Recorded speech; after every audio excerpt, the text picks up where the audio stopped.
मेरे प्यारे देशवासियों, नमस्कार।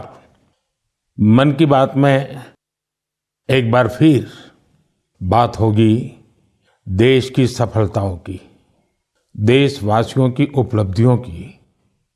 पिछले कुछ हफ्तों में स्पोर्ट्स हो, साइंस हो या संस्कृति, बहुत कुछ ऐसा हुआ है जिस पर हर भारतवासी को गर्व है।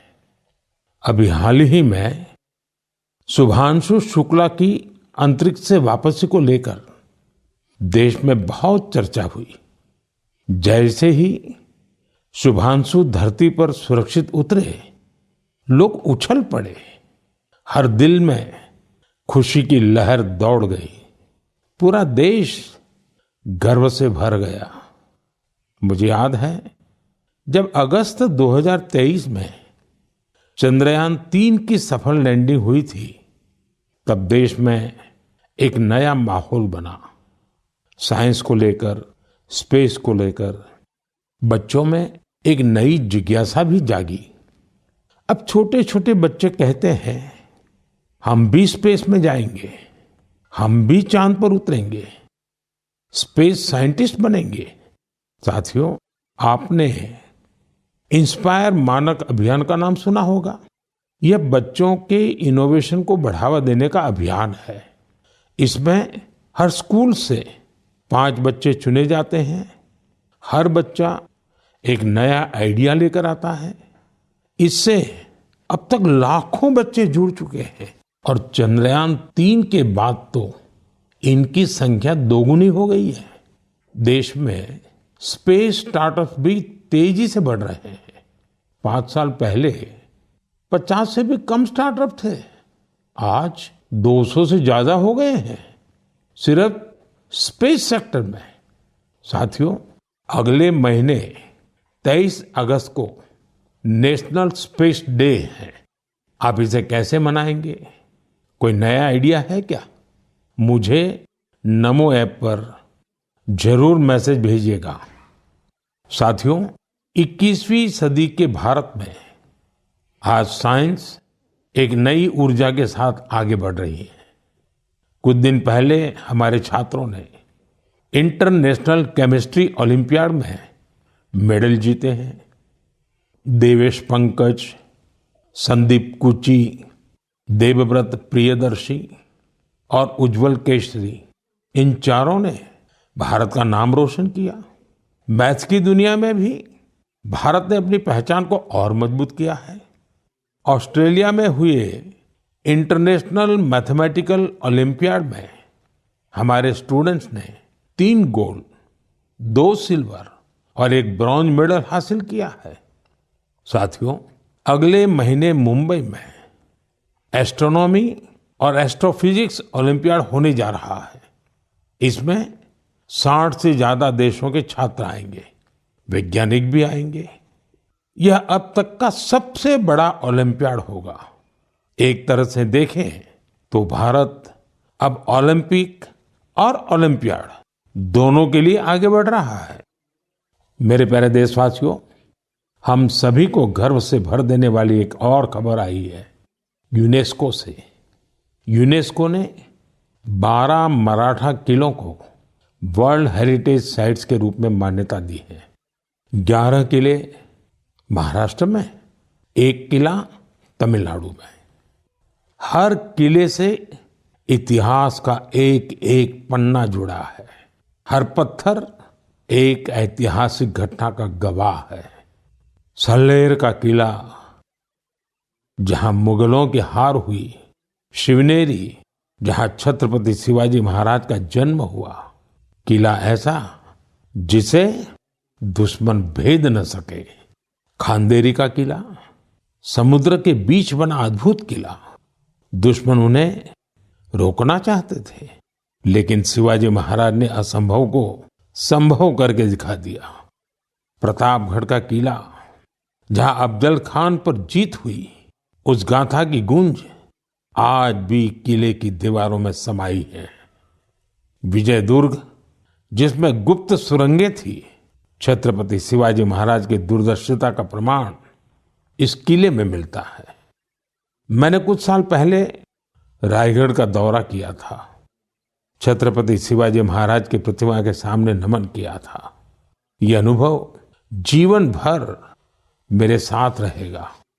साथियों, देश के और हिस्सों में भी ऐसे ही अद्भुत किले हैं जिन्होंने आक्रमण झेले, खराब मौसम की मार झेली, लेकिन आत्मसम्मान को कभी भी झुकने नहीं दिया।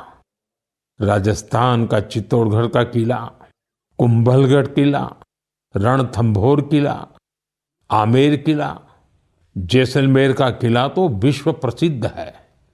कर्नाटका में गुलबर्गा का किला भी बहुत बड़ा है। चित्रदुर्ग के किले की विशालता भी आपको कौतूहल से भर देगी कि उस जमाने में किला बना कैसे होगा। साथियों, उत्तर प्रदेश के बांदा में है कालिंजर किला। महमूद गजनवी ने कई बार इस किले पर हमला किया और हर बार असफल रहा। बुंदेलखंड में ऐसे कई किले हैं। ग्वालियर, झांसी, दतिया, अजयगढ़, गढ़कुंडार, चंदेरी, ये किले सिर्फ ईंट पत्थर नहीं है, ये हमारी संस्कृति के प्रतीक है। संस्कार और स्वाभिमान आज भी इन किलों की ऊंची ऊंची दीवारों से जागते हैं। मैं सभी देशवासियों से आग्रह करता हूं, इन किलों की यात्रा करें, अपने इतिहास को जानें, गौरव महसूस करें। मेरे प्यारे देशवासियों, आप कल्पना कीजिए, बिल्कुल भोर का वक्त, बिहार का मुजफ्फरपुर शहर, तारीख है 11 अगस्त 1908। हर गली, हर चौराहा, हर हलचल उस समय जैसे थमी हुई थी। लोगों की आंखों में आंसू थे, लेकिन दिलों में ज्वाला थी। लोगों ने जेल को घेर रखा था, जहां एक 18 साल का युवक अंग्रेजों के खिलाफ अपना देश प्रेम व्यक्त करने की कीमत चुका रहा था। जेल के अंदर अंग्रेज अफसर एक युवा को फांसी देने की तैयारी कर रहे थे। उस युवा के चेहरे पर भय नहीं था, बल्कि गर्व से भरा हुआ था। वो गर्व जो देश के लिए मर मिटने वालों को होता है। वो वीर, वो साहसी युवा थे खुदीराम बोस। सिर्फ 18 साल की उम्र में उन्होंने वो साहस दिखाया जिसने पूरे देश को झकझोर दिया। तब अखबारों ने भी लिखा था, खुदीराम बोस जब फांसी के फंदे की ओर बढ़े तो उनके चेहरे पर मुस्कान थी। ऐसे ही अनगिनत बलिदानों के बाद, सदियों की तपस्या के बाद हमें आजादी मिली थी। देश के दीवानों ने अपने रक्त से आजादी के आंदोलन को सींचा था। साथियों, अगस्त का महीना इसीलिए तो क्रांति का महीना है। 1 अगस्त को लोकमान्य बाल गंगाधर तिलक की पुण्यतिथि होती है। इसी महीने 8 अगस्त को गांधी जी के नेतृत्व में भारत छोड़ो आंदोलन की शुरुआत हुई थी। फिर आता है 15 अगस्त, हमारा स्वतंत्रता दिवस। हम अपने स्वतंत्रता सेनानियों को याद करते हैं, उनसे प्रेरणा पाते हैं। लेकिन साथियों, हमारी आजादी के साथ देश के बंटवारे की टीस भी जुड़ी हुई है। इसलिए हम 14 अगस्त को विभाजन विभीषिका स्मृति दिवस के रूप में मनाते हैं। मेरे प्यारे देशवासियों, 7 अगस्त 1905 को एक और क्रांति की शुरुआत हुई थी। स्वदेशी आंदोलन ने स्थानीय उत्पादों और खासकर हैंडलूम को एक नई ऊर्जा दी थी। इसी स्मृति में देश हर साल 7 अगस्त को नेशनल हैंडलूम डे मनाता है। इस साल 7 अगस्त को नेशनल हैंडलूम डे के 10 साल पूरे हो रहे हैं। आजादी की लड़ाई के समय जैसे हमारी खादी ने आजादी के आंदोलन को नई ताकत दी थी, वैसे ही आज जब देश विकसित भारत बनने के लिए कदम बढ़ा रहा है, तो टेक्सटाइल सेक्टर देश की ताकत बन रहा है। इन 10 वर्षों में देश के अलग अलग हिस्सों में इस सेक्टर से जुड़े लाखों लोगों ने सफलता की कई गाथाएं लिखी हैं। महाराष्ट्र के पैठण गांव की कविता धवले पहले एक छोटे से कमरे में काम करती थी। न जगह थी और न ही सुविधा। सरकार से मदद मिली, अब उनका हुनर उड़ान भर रहा है। वो 3 गुना ज्यादा कमा रही है। खुद अपनी बनाई पैठणी साड़ियां बेच रही है। उड़ीसा के मयूरभंज में भी सफलता की ऐसी ही कहानी है। यहाँ 650 से ज्यादा आदिवासी महिलाओं ने संथाली साड़ी को फिर से जीवित किया है। अब ये महिलाएं हर महीने हजारों रुपये कमा रही हैं। ये सिर्फ कपड़ा नहीं बना रही, अपनी पहचान गढ़ रही हैं। बिहार के नालंदा से नवीन कुमार की उपलब्धि भी प्रेरणादायक है। उनका परिवार पीढ़ियों से इस काम से जुड़ा है। लेकिन सबसे अच्छी बात ये कि उनके परिवार ने अब इस फील्ड में आधुनिकता का भी समावेश किया है। अब उनके बच्चे हैंडलूम टेक्नोलॉजी की पढ़ाई कर रहे हैं, बड़े ब्रांड्स में काम कर रहे हैं। ये बदलाव सिर्फ एक परिवार का नहीं है, ये आसपास के अनेक परिवारों को आगे बढ़ा रहा है। साथियों, टेक्सटाइल भारत का सिर्फ एक सेक्टर नहीं है, ये हमारी सांस्कृतिक विविधता की मिसाल है।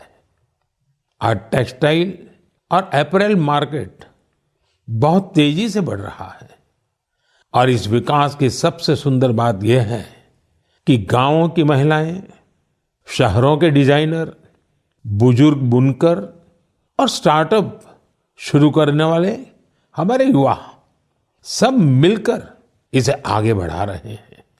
आज भारत में 3000 से ज्यादा टेक्सटाइल स्टार्टअप सक्रिय हैं। कई स्टार्टअप्स ने भारत के हैंडलूम पहचान को ग्लोबल हाइट दी है। साथियों, 2047 के विकसित भारत का रास्ता आत्मनिर्भरता से होकर गुजरता है और आत्मनिर्भर भारत का सबसे बड़ा आधार है वोकल फॉर लोकल। जो चीजें भारत में बनी हो, जिसे बनाने में किसी भारतीय का पसीना बहा हो, वही खरीदे और वही बेचे, ये हमारा संकल्प होना चाहिए। मेरे प्यारे देशवासियों, भारत की विविधता की सबसे खूबसूरत झलक हमारे लोकगीतों और परंपराओं में मिलती है और इसी का हिस्सा होता है हमारे भजन और हमारे कीर्तन। लेकिन क्या आपने कभी सुना है कि कीर्तन के जरिए फॉरेस्ट फायर के प्रति लोगों को जागरूक किया जाए? शायद आपको विश्वास न हो, लेकिन ओडिशा के क्योंझर जिले में एक अद्भुत कार्य हो रहा है। यहाँ राधा कृष्ण संकीर्तन मंडली नाम की एक टोली है। भक्ति के साथ साथ ये टोली आज पर्यावरण संरक्षण का भी मंत्र जप रही है। इस पहल की प्रेरणा है प्रमिला प्रधान जी। जंगल और पर्यावरण की रक्षा के लिए उन्होंने पारंपरिक गीतों में नए बोल जोड़े, नए संदेश जोड़े। उनकी टोली गांव-गांव गई, गीतों के माध्यम से लोगों को समझाया कि जंगल में लगने वाली आग से कितना नुकसान होता है।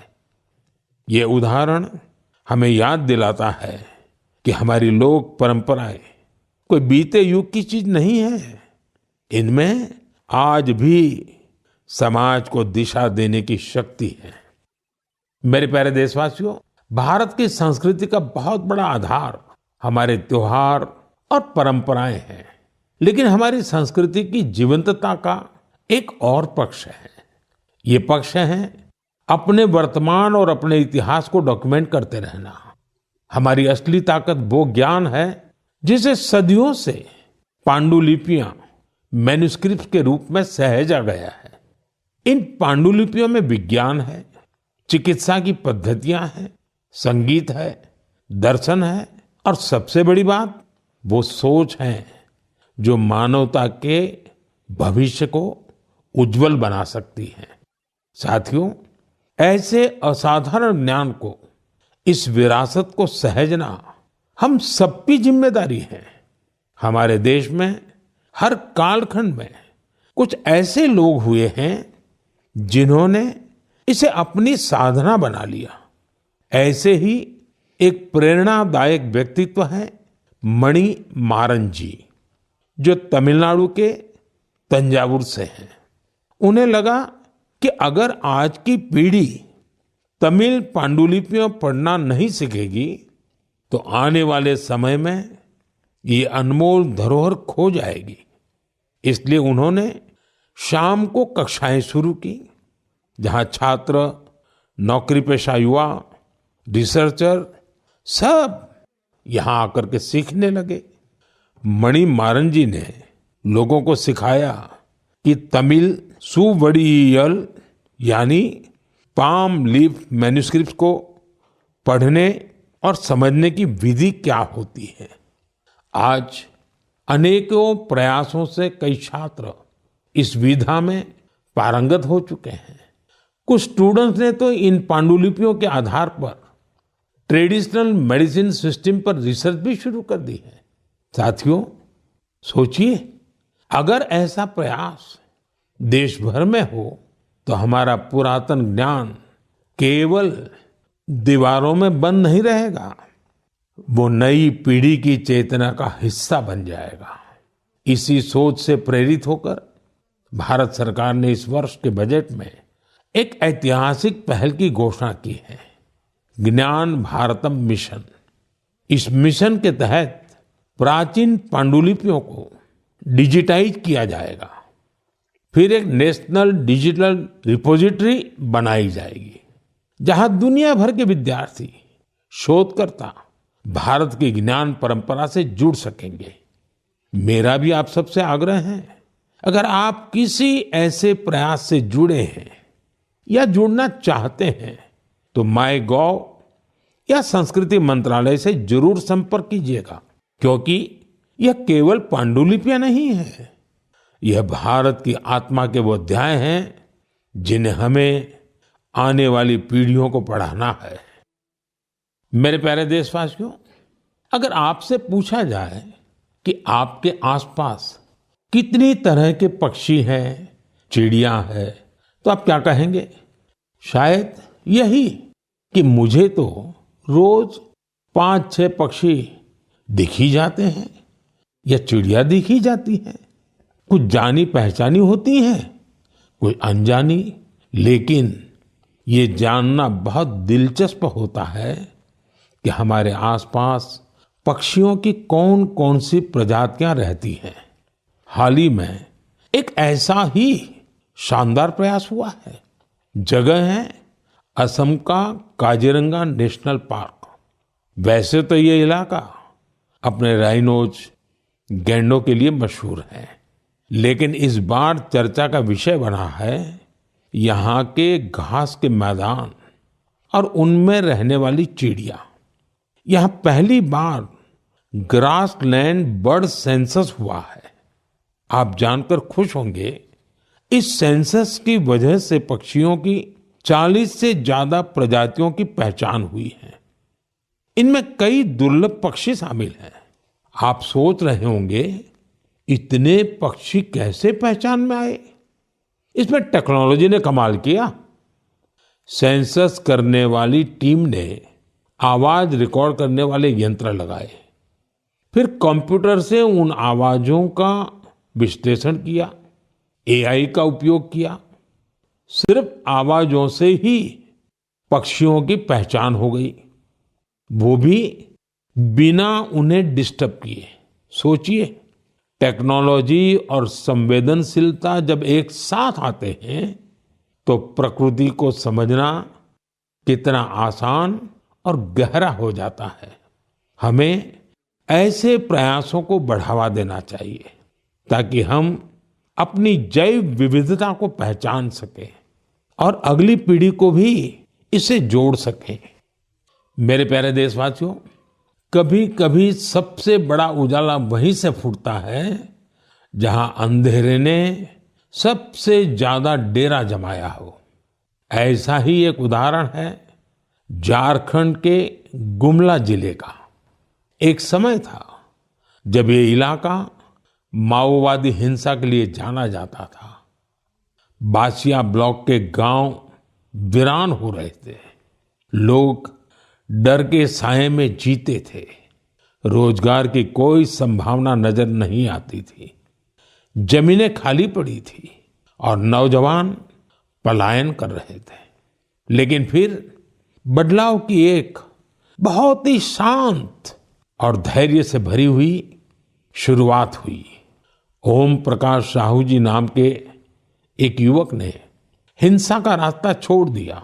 उन्होंने मछली पालन शुरू किया। फिर अपने जैसे कई साथियों को भी इसके लिए प्रेरित किया।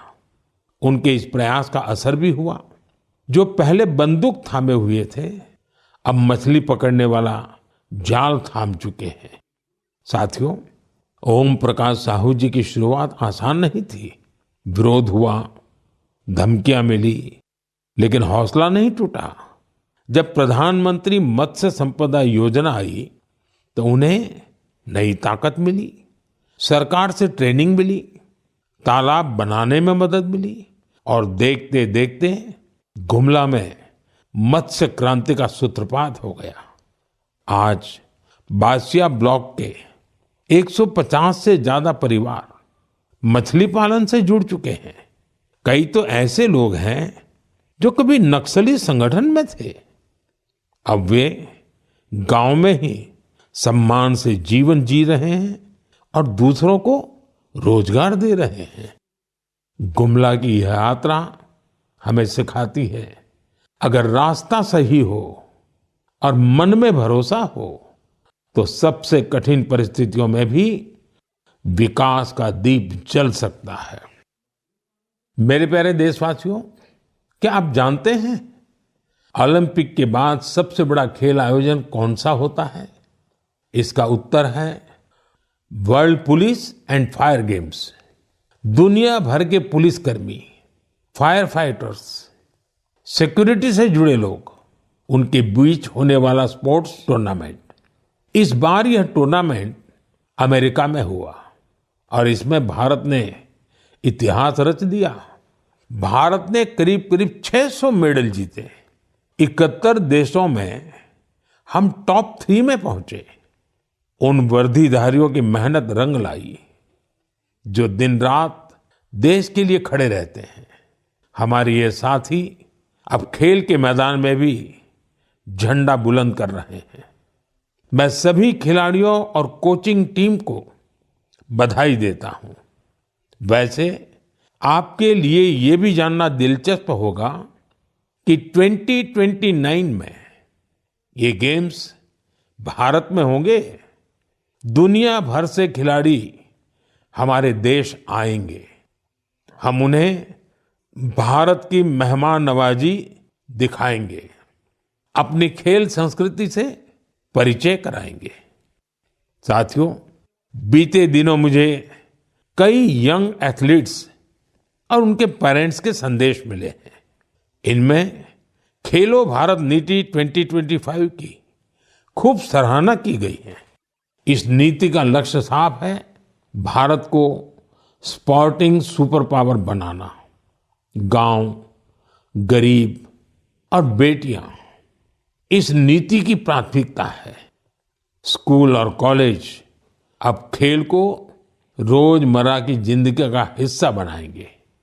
खेलों से जुड़े स्टार्टअप्स, चाहे वो स्पोर्ट्स मैनेजमेंट हो या मैन्युफैक्चरिंग से जुड़े हो, उनकी हर तरह से मदद की जाएगी। सोचिए, जब देश का युवा खुद के बनाए रैकेट, बैट और बॉल के साथ खेलेगा तो आत्मनिर्भरता के मिशन को कितनी बड़ी ताकत मिलेगी। साथियों, खेल टीम स्पिरिट पैदा करते हैं। ये फिटनेस, आत्मविश्वास और एक मजबूत भारत के निर्माण का रास्ता है। इसलिए खूब खेलिए, खूब खिलिए। मेरे प्यारे देशवासियों, कुछ लोगों को कभी कभी कोई काम नामुमकिन सा लगता है क्या ये भी हो पाएगा? लेकिन जब देश एक सोच पर एक साथ आ जाए तो असंभव भी संभव हो जाता है। स्वच्छ भारत मिशन इसका सबसे बड़ा उदाहरण है। जल्द ही इस मिशन को 11 साल पूरे होंगे, लेकिन इसकी ताकत और इसकी जरूरत आज भी वैसी ही है। इन 11 वर्षों में स्वच्छ भारत मिशन एक जन आंदोलन बना है। लोग इसे अपना फर्ज मानते हैं और यही तो असली जनभागीदारी है। साथियों, हर साल होने वाले स्वच्छ सर्वेक्षण ने इस भावना को और बढ़ाया है। इस साल देश के 4,500 से ज्यादा शहर और कस्बे इससे जुड़े 15 करोड़ से अधिक लोगों ने इसमें भाग लिया। ये कोई सामान्य संख्या नहीं है, ये स्वच्छ भारत की आवाज है। साथियों, स्वच्छता को लेकर हमारे शहर और कस्बे अपनी जरूरतों और माहौल के हिसाब से अलग अलग तरीकों से काम कर रहे हैं और इनका असर सिर्फ इन शहरों तक नहीं है, पूरा देश इन तरीकों को अपना रहा है। उत्तराखंड में कीर्तिनगर के लोग पहाड़ों में वेस्ट मैनेजमेंट की नई मिसाल कायम कर रहे हैं। ऐसे ही बेंगलुरु में टेक्नोलॉजी से ऑर्गेनिक वेस्ट मैनेजमेंट का काम हो रहा है। अरुणाचल में एक छोटा सा शहर रोइंग है। एक समय था जब यहाँ लोगों के स्वास्थ्य के सामने वेस्ट मैनेजमेंट बहुत बड़ा चैलेंज था। यहाँ के लोगों ने इसकी जिम्मेदारी ली। ग्रीन रोइंग इनिशिएटिव शुरू हुआ और फिर रिसाइकल वेस्ट से एक पूरा पार्क बना दिया गया। ऐसे ही कराड़ में, विजयवाड़ा में वाटर मैनेजमेंट के कई नए उदाहरण बने हैं। अहमदाबाद में रिवर फ्रंट पर सफाई ने भी सबका ध्यान खींचा है। साथियों, भोपाल की एक टीम का नाम है सकारात्मक सोच। इसमें 200 महिलाएं हैं। ये सिर्फ सफाई नहीं करती, सोच भी बदलती है। एक साथ मिलकर शहर के 17 पार्कों की सफाई करना, कपड़े के थैले बांटना, इनका हर कदम एक संदेश है। ऐसे प्रयासों की वजह से ही भोपाल भी अब स्वच्छ सर्वेक्षण में काफी आगे आ गया है। लखनऊ की गोमती नदी टीम का जिक्र भी जरूरी है। 10 साल से हर रविवार बिना थके, बिना रुके इस टीम के लोग स्वच्छता के काम में जुटे हैं। छत्तीसगढ़ के बिल्हा का उदाहरण भी शानदार है। यहाँ महिलाओं को वेस्ट मैनेजमेंट की ट्रेनिंग दी गई और उन्होंने मिलकर शहर की तस्वीर बदल डाली। गोवा के पणजी शहर का उदाहरण भी प्रेरक है। वहाँ कचरे को 16 कैटेगरी में बांटा जाता है और इसका नेतृत्व भी महिलाएं कर रही हैं। पणजी को तो राष्ट्रपति पुरस्कार भी मिला है।